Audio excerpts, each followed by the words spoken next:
Hi, this is Ethan King with Simple Success AI, and you're listening to EA Interviews. Inspiration, transformation, success stories, and the imperfect action round. 7 days a week. Join Mario Ficini for today's Expert Authority Effect interview. Have you ever thought about your business and how you want to leverage it, gain more profits, and do all of these fun things, and maybe take advantage of AI? We're all hearing about it recently. You got this going on over here with ChatGPT. You've got Perplexity. If you maybe didn't even hear about that, Claude. There's all these new ones, Grok, Gemini. And it's like, what do I use? How do I use it? And how is this going to work for me? It's fun. It's cool. But how do you actually leverage it? And especially for business, for a profit, to save your time, to help more people. It all seems confusing. I would like to think that I know a little bit more than average, but that's all relative because I met Ethan King. He came into one of the mastermind groups, Business Bourbon and Cigars, that I'm part of, and he was the guest speaker, and I was just completely blown away. And I message out my friend Scott. I go, I'm going to invite him on the show. I actually texted him, and he goes, yeah, me too. And I go, well, I'm going to do it first. And I did. So, Scott, when you see this, what's up? But Ethan King knows his stuff about AI. It's not just, I'm using ChatGPT with the app on my phone to take quicker notes, this and that. Like, he was teaching us, and this is a sharp group of people. And I just want to get into it because he is a best-selling author, TEDx speaker, and he has his own platform he designed to make your life easier. So I'm just going to get into it and bring him up right after we thank the sponsor. So you want to write your book, but you're not sure where to start? Get your free copy of my new book on book publishing at mariosfreebook.com and get your questions answered along with the start you've been looking for today. Once again, that's mariosfreebook.com. Here he is, ladies and gentlemen, Ethan King. Ethan, how are you feeling today? Hey, Mario, I'm fantastic, and it's great to be here. Thanks for having me. Yeah, of course. I mean, you know your stuff, and obviously, you're not a beginner at this. And that's why I feel there's so many people like, oh, AI's new. Cool. I took one course this weekend on it. No, I saw some article this weekend on it. I watched a YouTube video, and now I'm selling my course a week later. I feel like it's just saturated with people doing that. But then there's people like you who are going, hey, check this out. Here's what you can do here. Did you know there's these back end settings? If you apply this to this, and you just kind of walked us through like how this can actually impact your business and not just be another cute thing or an app that you're using to go, okay, I saved half a second hitting the email send button because now it interprets that I wanted to send that email. Like, okay, cool, but what's the needle mover? What's your take on AI and what got you so enthralled with it? Well, first of all, Mario, AI is the latest form of automation. It just happens to be the most advanced form of automation that we've witnessed in our lives and maybe will ever witness in our lifetimes. But I've been immersed in the world of automation for over 10 years now. So that's why adopting AI was just the logical next step for me. Yeah, very natural progression, I bet.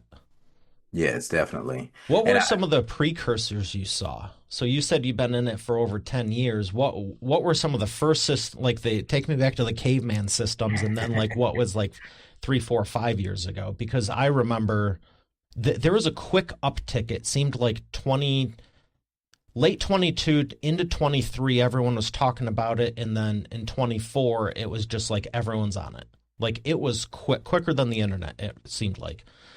That's right. Yeah, great comparison to the internet. So ChatGPT was released to the public in November of 2022. So that was just a little bit over 2 years and some change from today. So ChatGPT is just a toddler.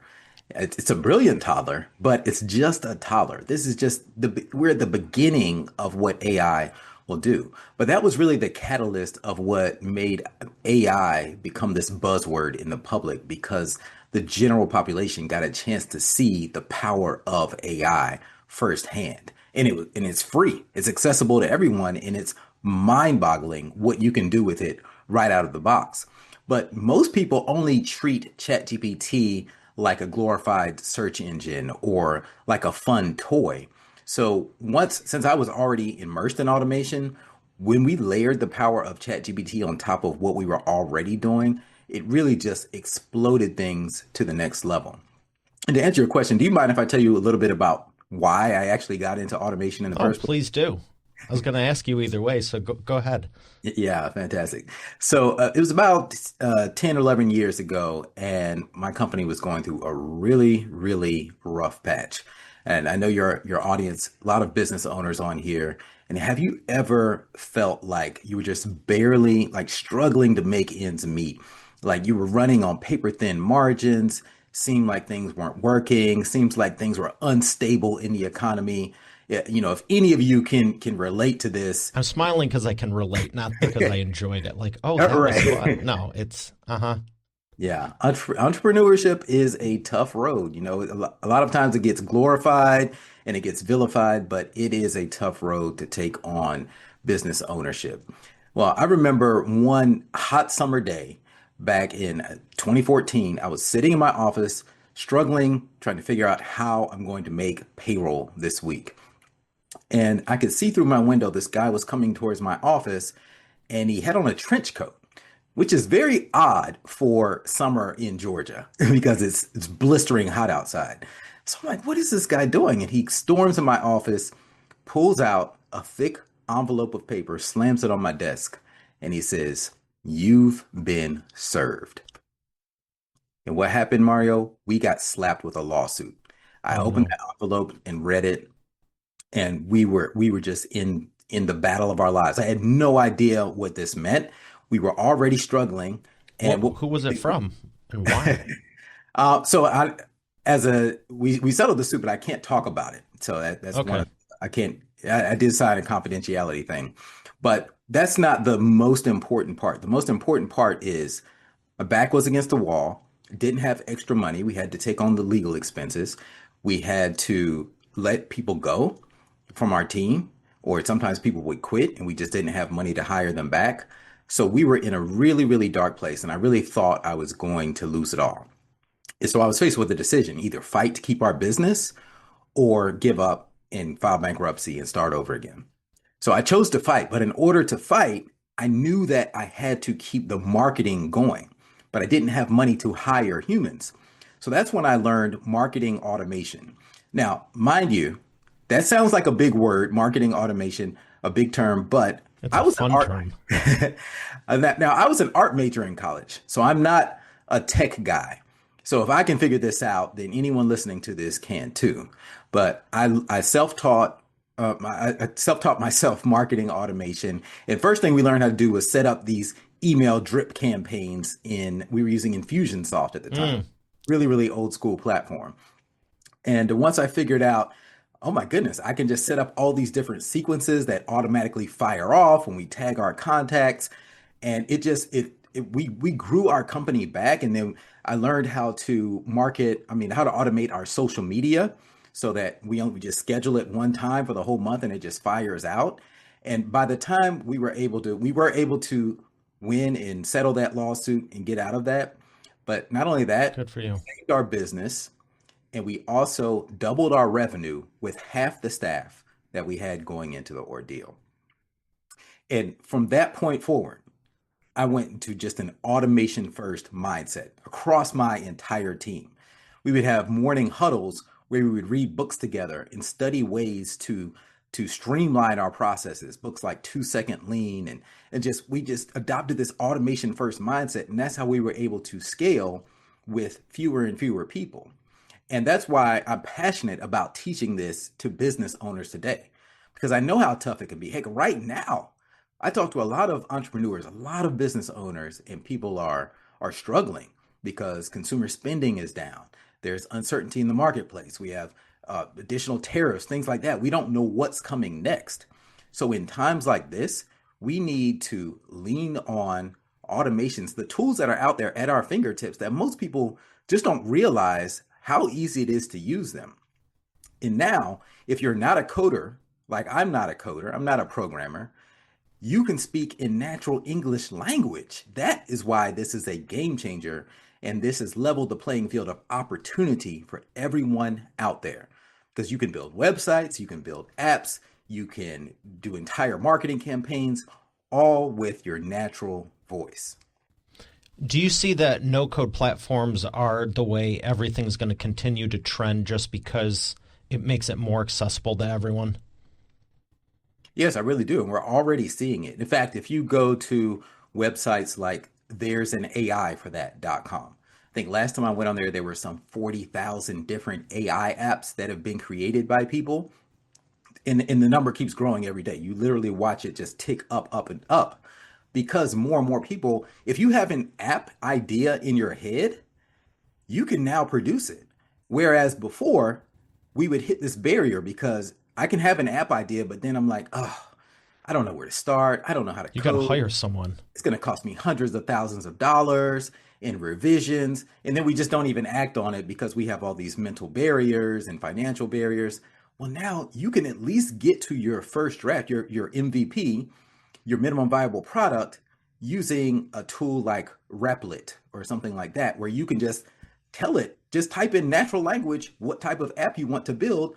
You hit go, and then it builds it for you real time, right then and there. Where do you see, and I'm familiar with this. So I actually am a geek. I have built multiple computers. I developed a software to build WordPress websites automatically like 14 years ago. And yeah, there's it would be nice to go click button here. This is what I was doing. But where do you see programmers and developers and where do you see that whole market shifting? Obviously, you can do the no code and all of that, but where do they still have a place? And I love that it's so much more accessible to people because I had a team of people just developing stuff. We even built apps, and it was like, 6, 9, 12 months later, you're going, okay, we're done. And it's like, oh, cool, it's just another one. Yeah. If you didn't have the marketing at that point, it's like, good luck. But I guess it's still true. It always comes down to sales and marketing, but it took a long time just to get to, like you're saying, minimum viable product. And now I'm sure you could do it in a matter of days or weeks. Oh, faster than that, minutes, hours. I mean, it's crazy. So where you asked, where does this leave programmers and people who have this knowledge? Yeah, because a lot of people are going, oh, it's taken my job. It's taken my job. And I could argue, like, if you're actually valuable enough, you're never going to not have one, because if you can add value, no matter, I mean, if you're upset because you have to click this button instead of that button, the problem isn't A or B buttons. That's all you know how to do is click the button. If something can replace that, you've got a problem. Where if you go, hey, I can retool the thing, or like you said with the automation isn't new, but how we're applying it is. So if you're familiar with marketing automation, I actually changed the company name around in 2012 because we're changing it from this to this and this, like what was cool. And I go, I'm so tired of this. And people go, why'd you do it? And I said, in 10 years or so, when we're using holograms to market, I don't want to have to change it again because it had web design attached to it, or marketing or this or that. And it's like, it's always changing. Right. So, right. And this is a precursor to all the publishing we wrapped into it. But where would you see the market is for the people with, that skill set now? Well, it's only going to become more advanced. So if you have a skill set, you will still have an advantage. Right. AI is simply a tool, just like a pencil is a tool. But a pencil in one person's hand versus that same pencil in Picasso's hand, something completely different, right? So the programmers, I mean, I can be an entry level person with an idea and I can get a minimum viable product in these apps. But if I don't have programming knowledge, am I going to know how to debug it if something is going wrong? Am I going to know how to really take it to that next level? And the more complex I make it using natural language prompts, then the more opportunity is for something to break. And then I might not know how to fix it. Yeah. So it is not the end all be all. But what I teach people, especially comment out a third of the app by the time you're done with it. Right. But what I teach people about using AI is just let it get you 80% of the way there. And this is no matter what you're doing, whether you're writing a novel or an email or coding an app, let it like remove the hindrances that we have, the mental blocks that we have, that the procrastination. Like just use AI as your thought partner to help you get that starting point out there, and you'll start to incrementally hit these faster notes and get more done with everything that you have going on in your head. You get it out into the world faster. How else can people use AI in their business? Man, I could go so many different ways. I literally wrote a book on it, Chat GPT to double your business in 90 days. And we talk about way more than just Chat GPT in the book, but I wanted it to appeal to the average person. To a lot of people, Chat GPT and AI have kind of become synonymous. Synonymous. Yeah. But I do think that right now, at this point in time, and I want to timestamp this, it's June 3rd, 2025. ChatGPT is in the lead. They're the top player overall. They're like the Swiss Army knife of AI, is how I put it. So now I subscribe to a bunch of them: Claude, Gemini, Perplexity. ChatGPT, Perplexity, and they to me they each have kind of different strengths. I go to Perplexity first for research because I think it's the best at it. It's always provided footnotes and they tell you the sources as to where they got things from. Perplexity is reliable when it comes to research. Claude happens to be great at writing. I like the way that it sounds a little bit It's more natural. more natural, more human than some of the other tools. But that's changing every day because it also depends on which model you're using and have you customized your writing styles and your custom instructions and trained it to sound like you. So there are Yeah, plenty of I know it variables. came out originally with Sonnet. Now they have Haiku, and they're different. Yeah, very different. And even in ChatGPT, now you have O3, you have O1, you have 4.0, you have Turbo. 4.5, right? Then you have the mini versions, you have the pro versions, and you can, if you go on the OpenAI's website, they give you suggestions as to which model to use for what type of purpose. But you can take the same prompt and just literally do it in each different model, and you'll get a different output. See which one you like. Every that influences your output, and then every bit of context that you put into it also influences your output. And when I say context, I mean giving it examples of how you want it to speak, training it on your voice and your speaking style, telling it, giving it parameters of, oh, I want this to be a 500 word blog entry versus not giving it parameters, things like that.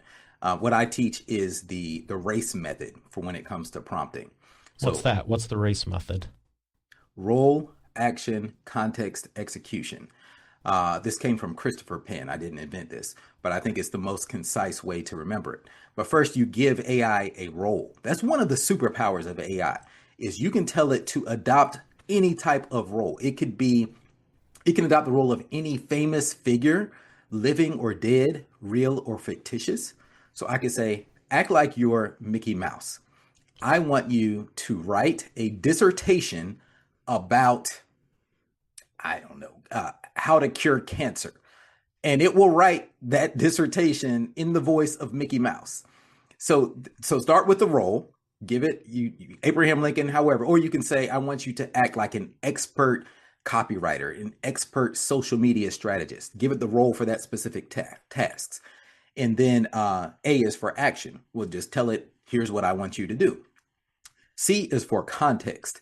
And to me, this is the most important thing because you have to give it lots of background information on what you're looking for, why you're looking for it. Even put some emotion into it. Let me make a have a confession I want to make with you with your audience here. Have you heard of Mel Robbins? Yeah. Yeah, everybody's heard of Mel Robbins, right? She just came out with an amazing book that I'm reading right now, The Let Them Theory. I'm listening to this book and I love it. It's such a simple concept.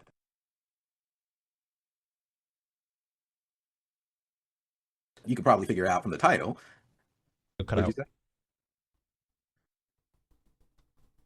The audio cut out for a hot second. You were saying the let them theory? Yes, the let them theory. So it's a very simple concept, very simple idea. So was her last idea, the 5 second rule. But she's huge. People get this tattooed on their skin. Let them. And I'm like, so I here I am. I asked ChatGPT, I said, man, how did Mel Robbins get so influential? I'm out here speaking around the world. I'm teaching. I'm changing people's lives. But most people haven't heard of Ethan King. You didn't hear about me until I came in to speak to your group. I'm confessing to ChatGPT, how can I be more like Mel Robbins?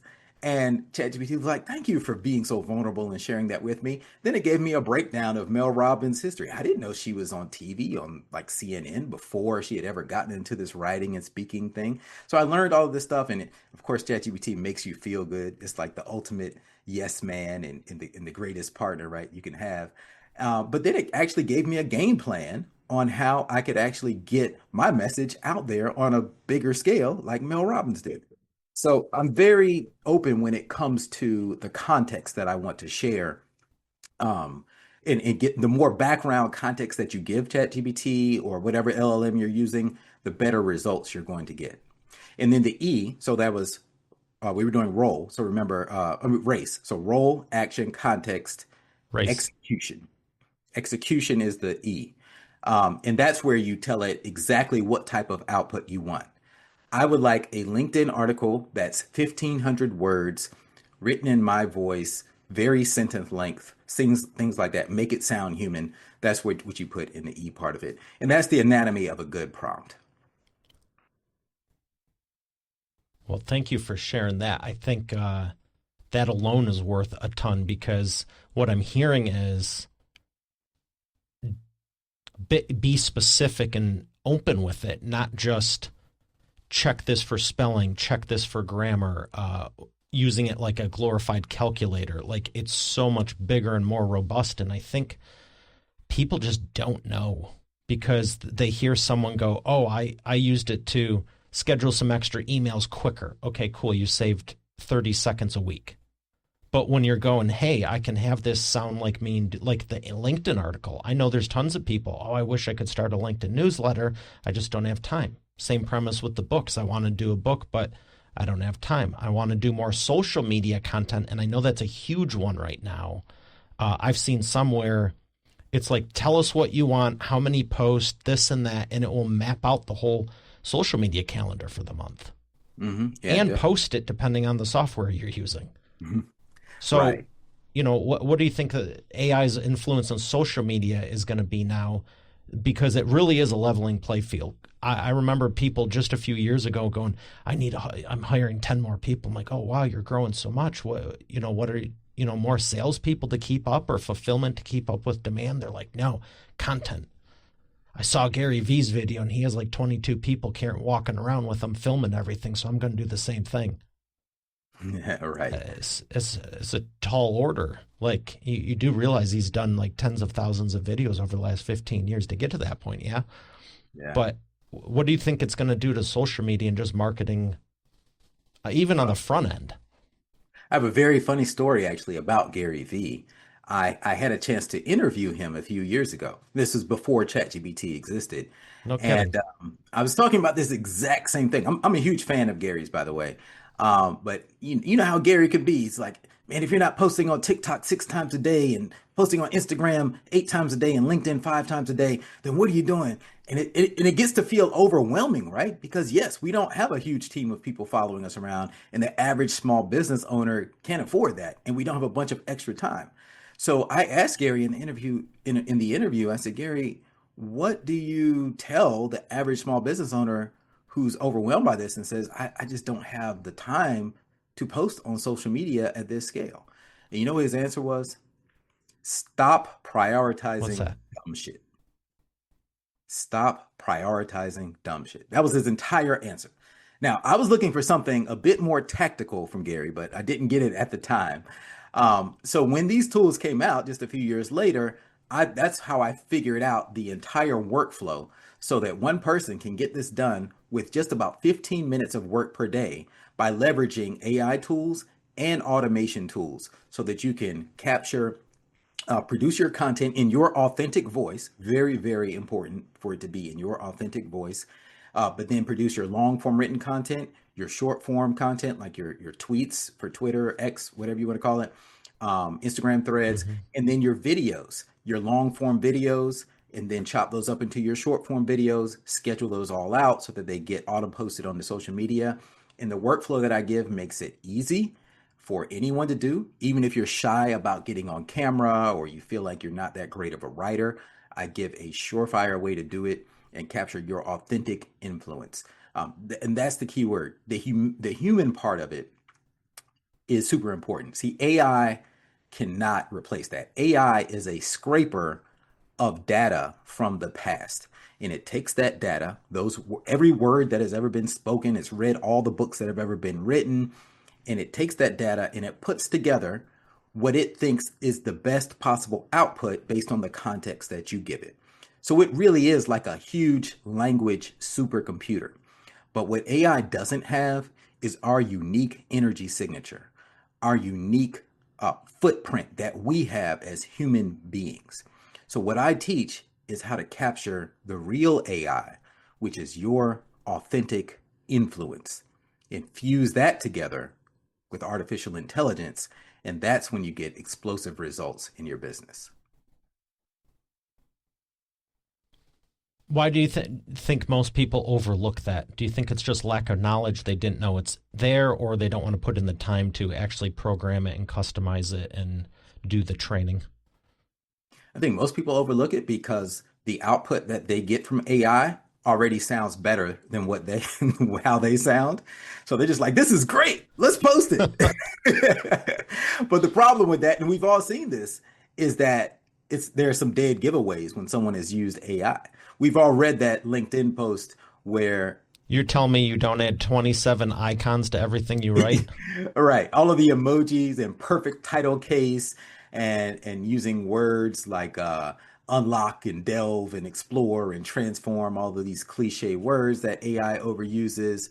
Using M dashes is becoming a new thing. I mean, it's funny because AI learned all of this from us, from humans, but now it uses it so much that people are starting to get kind of an exhaustion from AI talk, and and people will just assume if you use a My bunch of favorite is the overexcited endings. oh yeah, give me an example.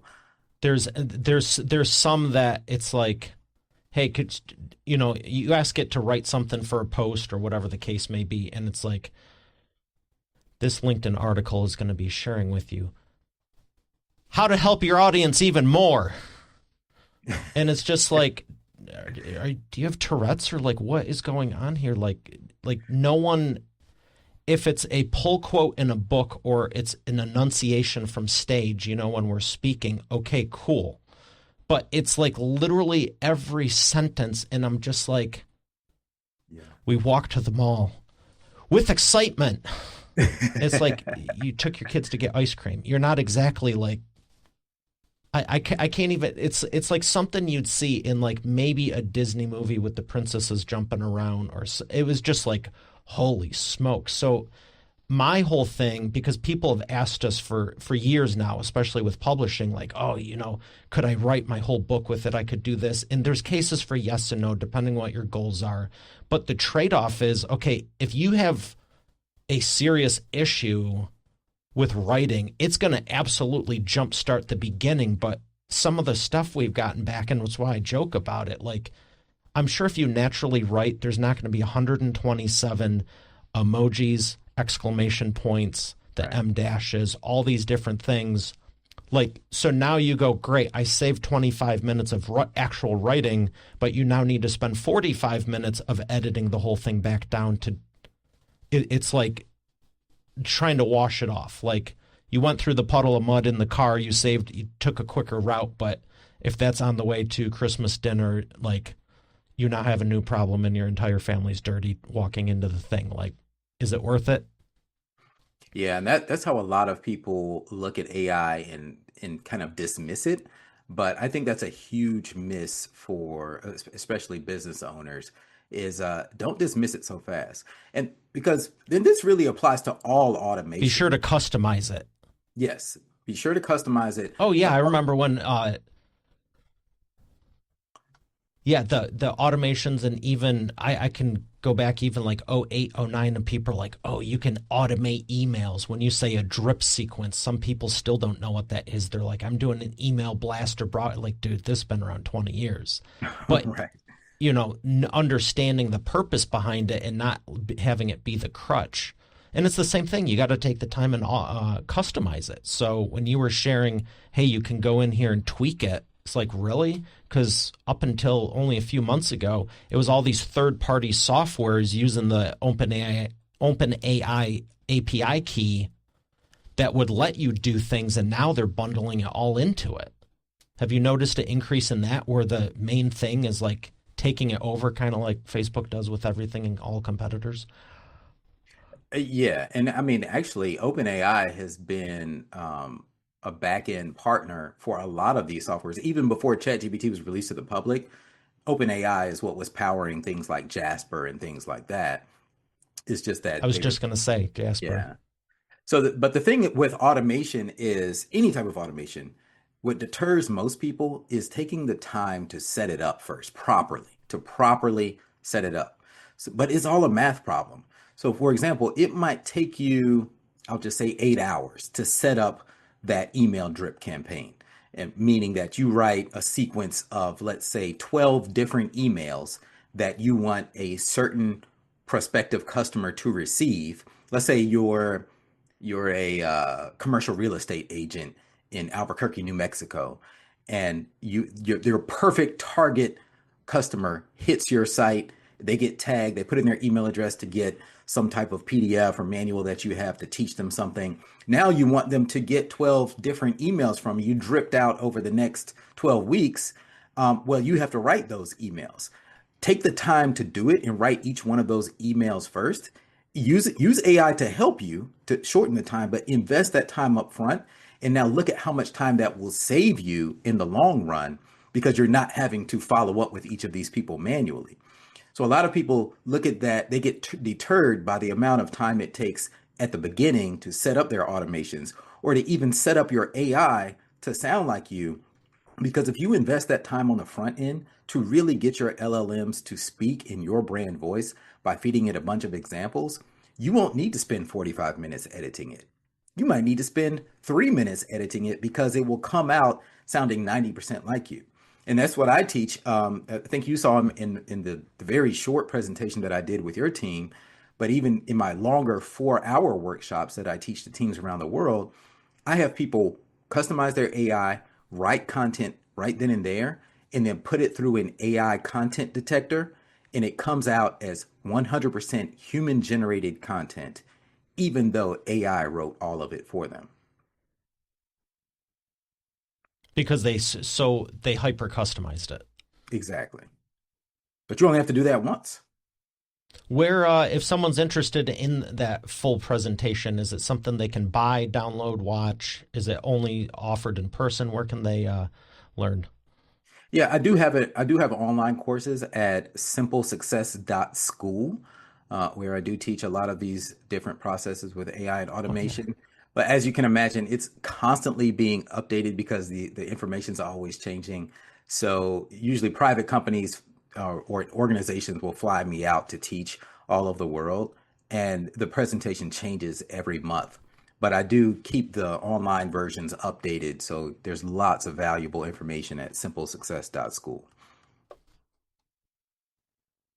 But the premise of it, uh, as long as someone knows, but the premise of it, as long as someone knows you can customize it, I'd say that's probably one of the biggest things because obviously it's going to change. I feel like by the time we're done with the interview, like it's going to be changing again. It's like, oh, ChatGPT just released something new, but Right. Well, that's the when thing. you The told thing us, I I was like, teach, oh yeah, yeah, the thing I teach is that the tools are going to always change, but the philosophy remains the same. AI is a part of absolutely. our lives from this day forward. Just get used to it. It's not a passing fad. It's not going anywhere. So we need to know how to communicate with AI, whether that's you talking to ChatGPT right now or you having a conversation with the robot who just got done doing your chores in your house and babysitting your kids, like one of these Tesla robots or something. That will become normal in our lives. So how we converse with AI is the more it knows about us and our preferences, our little tiny little quirks about us that it knows, then it can better serve us. Now, I know that scares a lot of people. Hollywood has hyped us up to think that the robots will take over. I don't think that robots inherently have a desire to survive and eliminate humanity. That would only happen if someone told them to do that. So we need to be more worried about bad players than we need to be worried about bad robots. But I'm very, very Yeah, open. they might get access to everything and go, no, this is too messed up. I don't have time for this. But I'm very open. My ChatGPT knows all about my family, my kids. I can turn on camera mode in my ChatGPT and it'll see my kids and it'll speak to them by name.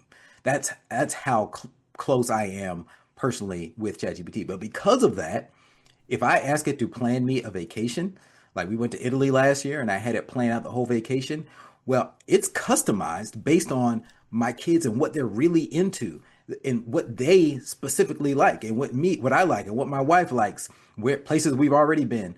It is not going to give me the same generic answers that I would get if I just Googled it or went on TripAdvisor.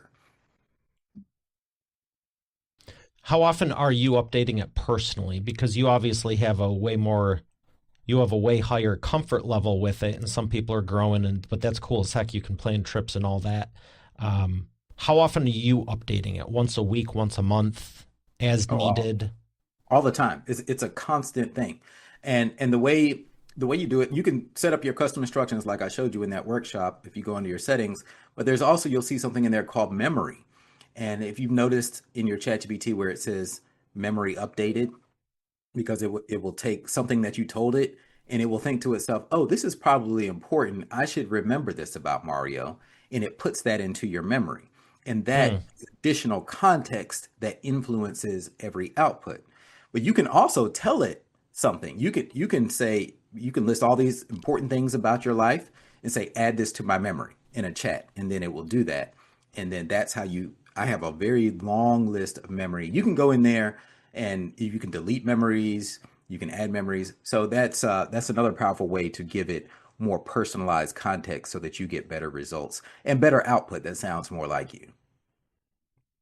Is that a pro upgrade feature only, or is that even on the free now? Because I know it's about 50-50 about people paying for certain ones, or a lot of people like the free version but don't realize the power behind the other one. I'm not sure. I haven't been on the free version for so long. It is definitely on the plus version, which is only $20 a month.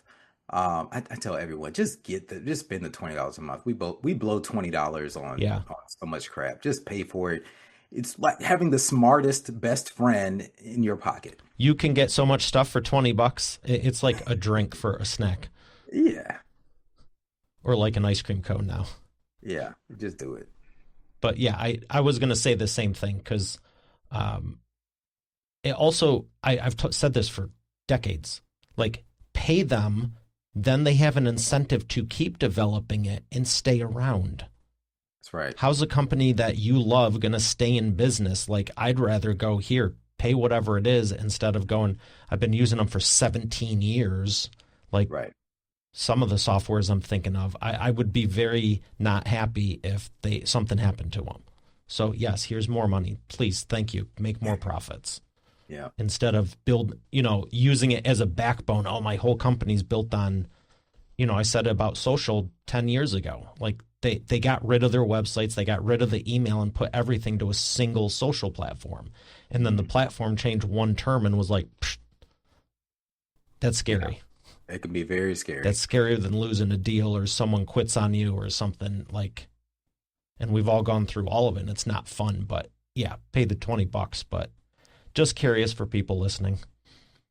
Yeah, and I do multiple ones. So I pay the $20 Claude subscription, the $20 Gemini. Well, it comes with you get the pro version of Gemini with Google Workspace, which I was already paying for like Gmail and the Google Office suite. Sure. So that's nice. And I run it's like having multiple human assistants. Well, a lot of times people ask me in my workshops, well, which one should I choose? Well, you don't have to choose just one. You wouldn't just have one employee, would you? You have multiple people who you can bounce ideas off of, bounce it off these three different LLMs, and you'll learn something. And sometimes I'll take output from Claude, put it into ChatGPT, and I'll bounce back and forth, and then use Gemini. And Gemini can look at your whole screen and watch what you're doing and give you tips as you're working on your computer. So they each have different strengths, and we want to maximize those strengths, and they're always changing also. Yeah, have you ever done anything where you're making the AIs talk to each other? I've seen it online, but I And I don't haven't. mean through API access and Zapier and all of that. I mean literally like you're trying Like to two create phones. something and instead of you giving the input to Jet. Yeah. Yeah, yeah, I've seen that, but I haven't had a use case for it to make them talk to each other. Although I think it's interesting when people do that. You know something cool? Have you seen this? Joe Rogan has an AI podcast, and I stumbled on it in my car one day. I was just messing around with the streaming channels, and it's Joe Rogan AI, and he has an interview with Steve Jobs AI. So these two AIs talking to each other. Oh, interesting. Yeah.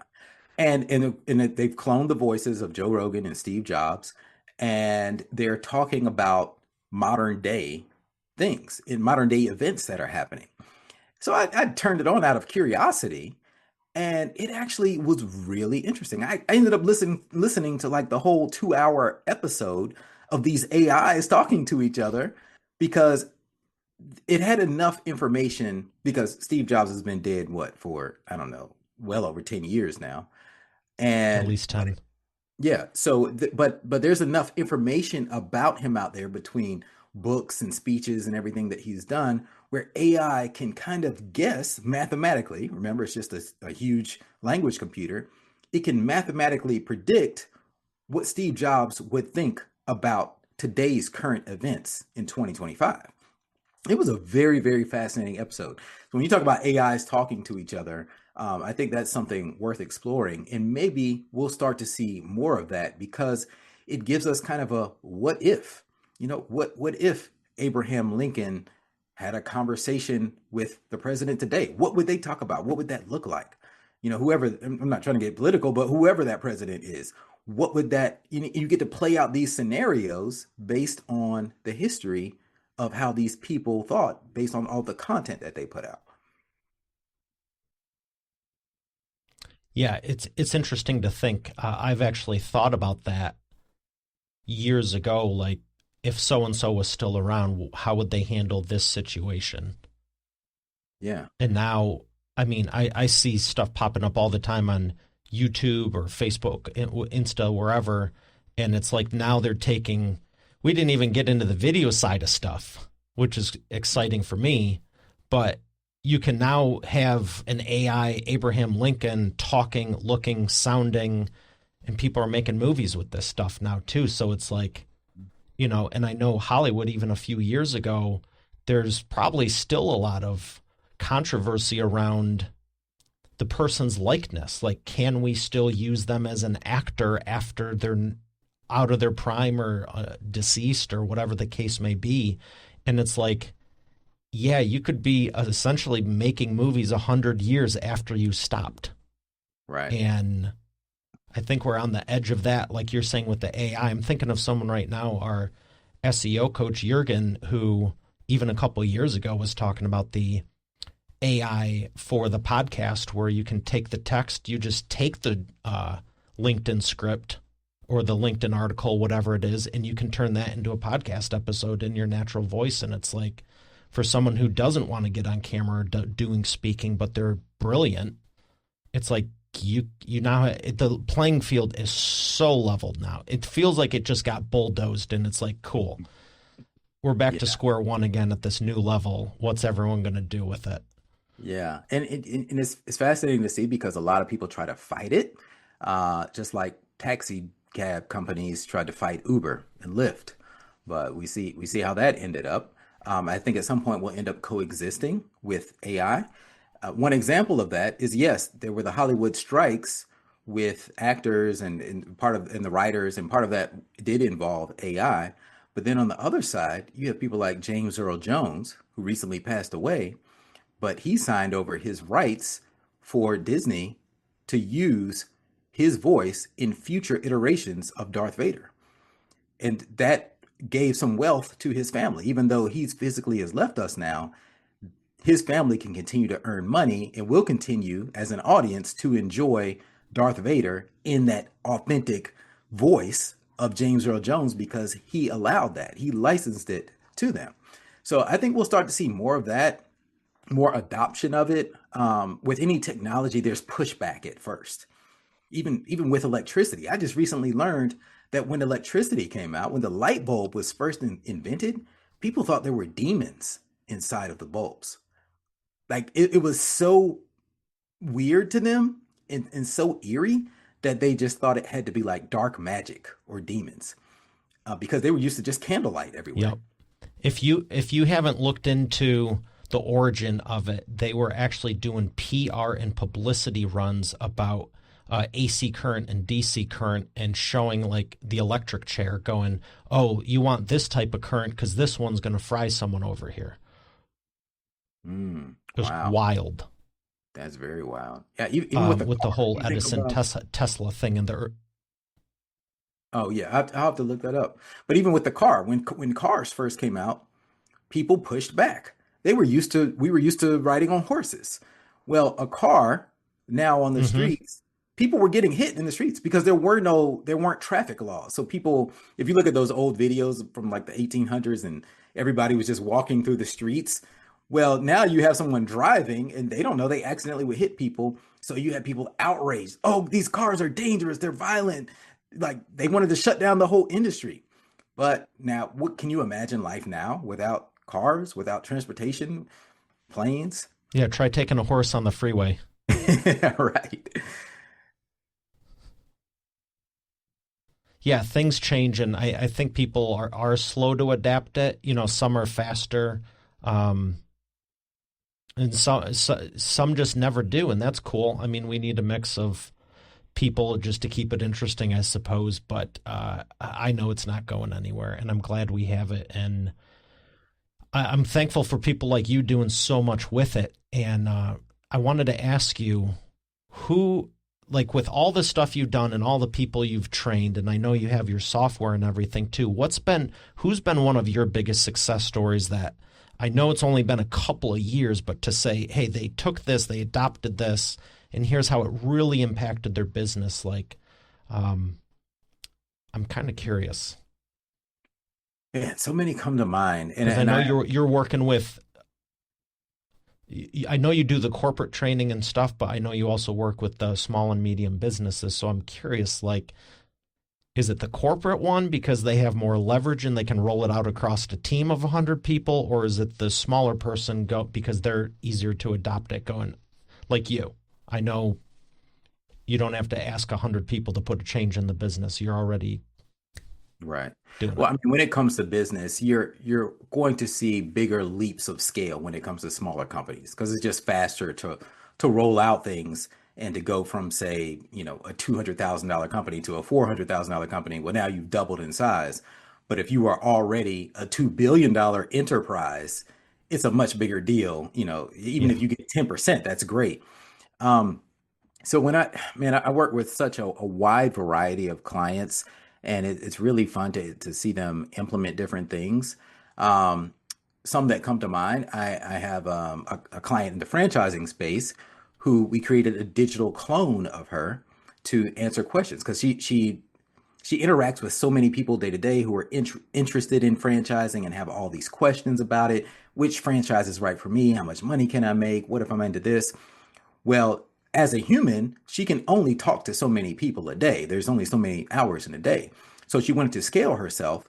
And we did that by creating a digital clone of her, an avatar. So where it's video, we cloned her voice so that it sounds like her. And most importantly, we put over 200 PDFs of information to build her avatar's brain so that it has the knowledge that she has about franchising, and she's able to scale dramatically that way. Another really fun success story is I've had the opportunity to work with one of my longtime mentors, the motivational speaker Les Brown. So he actually reached out to me at 80 Nice. years old. He is fascinated with AI and where is it going and where it's going.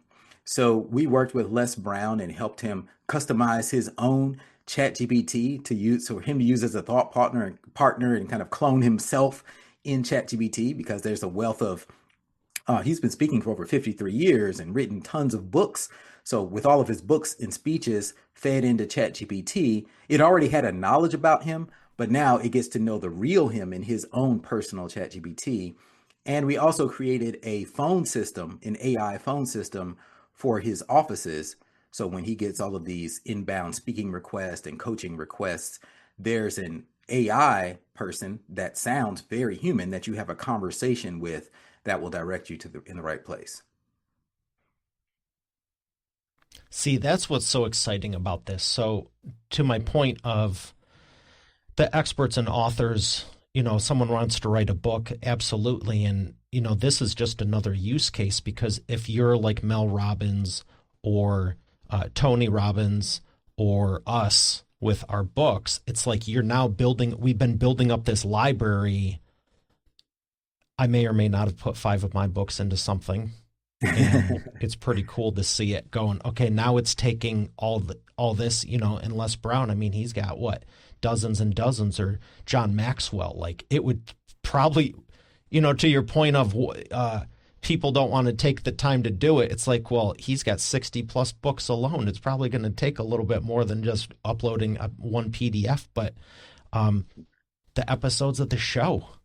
Yeah. I mean, there's tons of great content. I'm blessed to have great people like yourself. And it's like every single one of these is like a small masterclass. And it's like, oh, we have hundreds of them.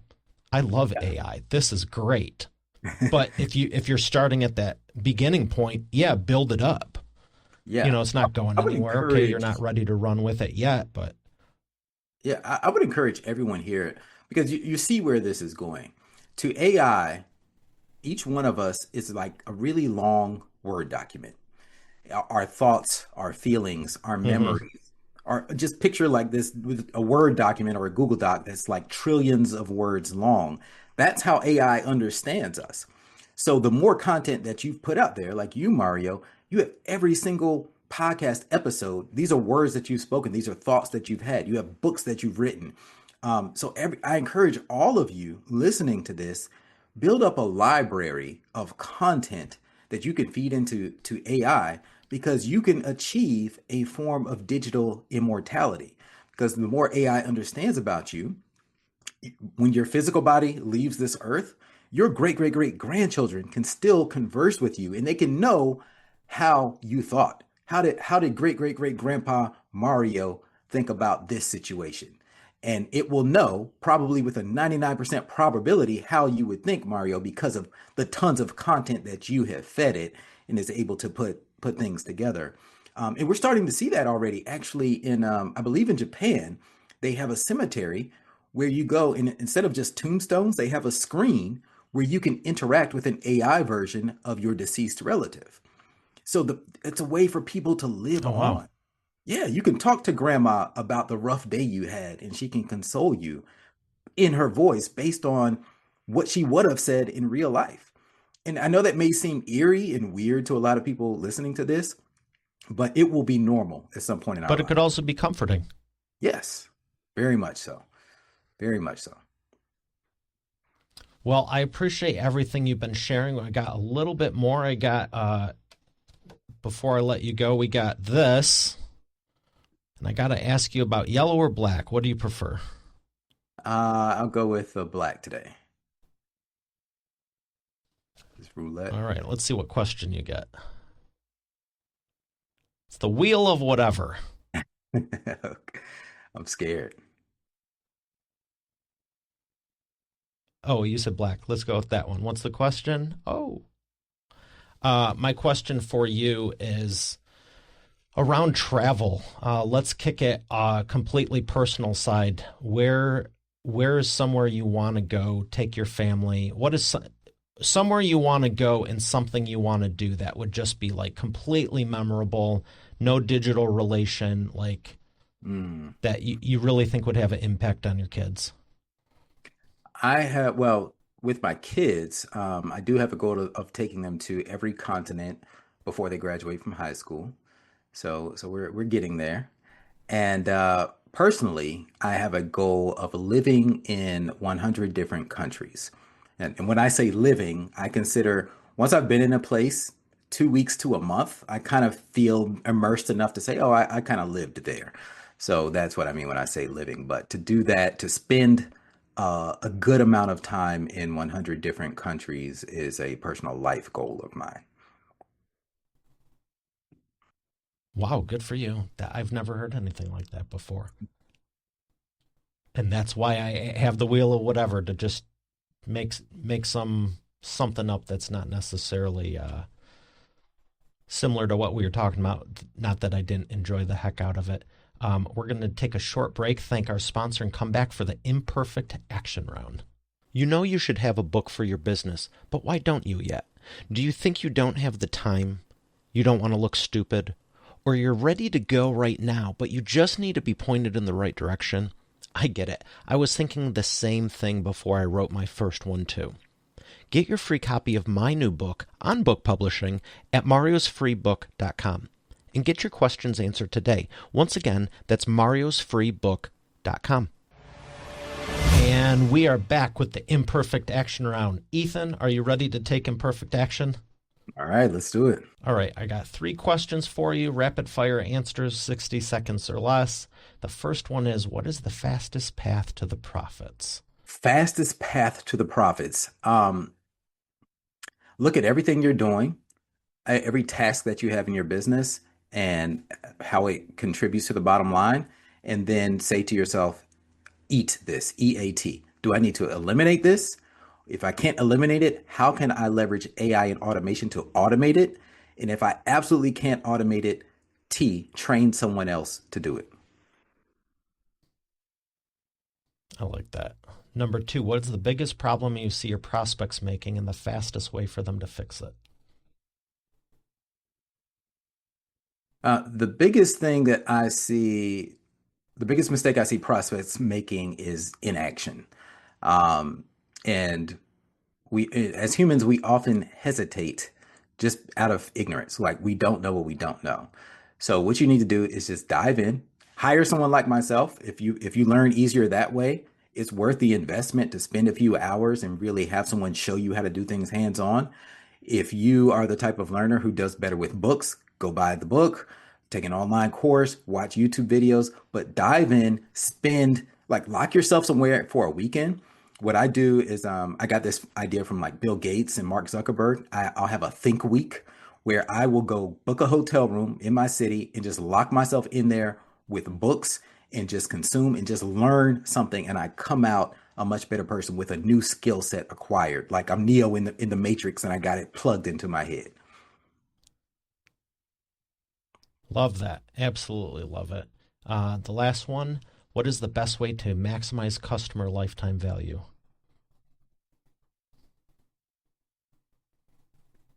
To maximize customer lifetime value, you need to obsess over making your customers raving fans and using things like gamification and loyalty programs so that your customer doesn't ever think to look anywhere else.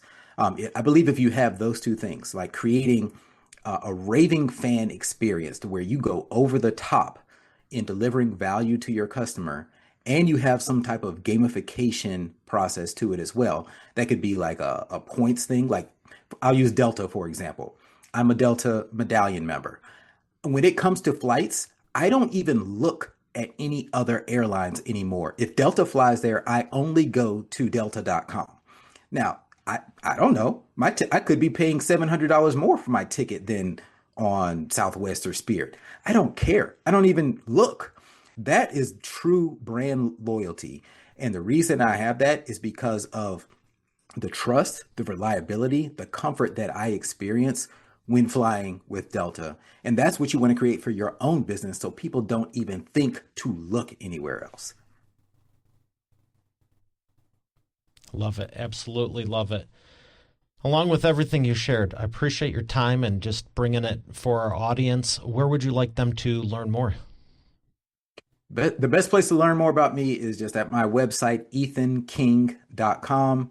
I keep it very simple. It's just my name, ethanking.com. You can find links to follow me on whatever your favorite social media platform is. You can find links to my books, my courses, to hire me to speak at your event, do a workshop, or do a consultation training with your company. Well, thank you again for everything. I enjoyed it again. Can't wait to stay in touch and continue. Thanks a lot, Mario. It's been fun. Thanks for having me.